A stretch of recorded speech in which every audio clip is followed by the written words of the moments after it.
Ngalong ubriw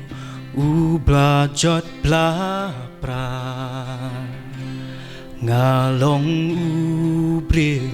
ublayat sakma Yakabangan syakri ublay Ngakam lakas ngau ba pertay O ngam ngau salya Banle kikam auria Habakin ja ngaju don hang ta Banle kikam bas niu bathala Nga persyang buri na kiway Don batip ngam ngau Ngam ngau tu blangom Bangala hap hapom Try ngapenrit ya ladi Ngapendem ya ladi Ngawan hakmat jong mi Tu shim ya ngatrai Ngakwa ban long jong mi Ngakwa ban don ban mi Wat kentat ya ngatrai Syami ngawan pai Jing sya utrai halor kading pna Kaladung ya kamin sim jong nga Langayat persyamon ublay Pinban ya nga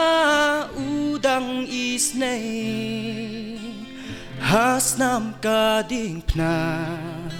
Latau temayanga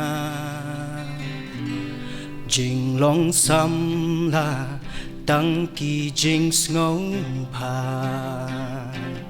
Ban lek men ka kham biang kata Hin rei tu ngin kin mau kaway Baon sabi syarda ublay Lek men jong pertay Lek men ha ublay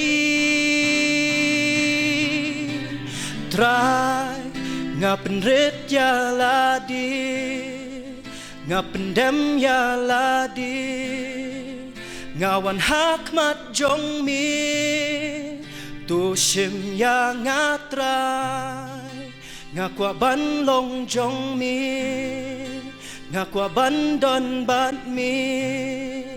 Wat kentat ya ngatrai Syami ngawan pai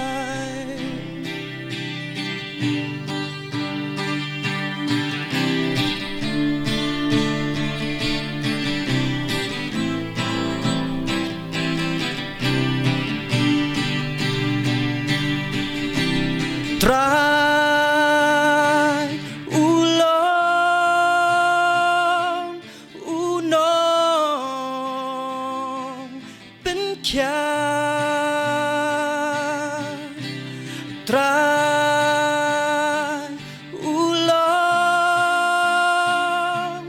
unong bên kia La pila jo La pila rem bat uto ya shem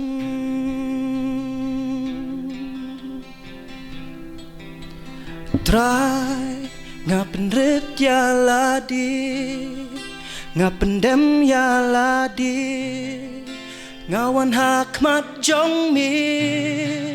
Tu shim ya ngatrai Ngakwa ban long jong mi nga kwa bandon bat mi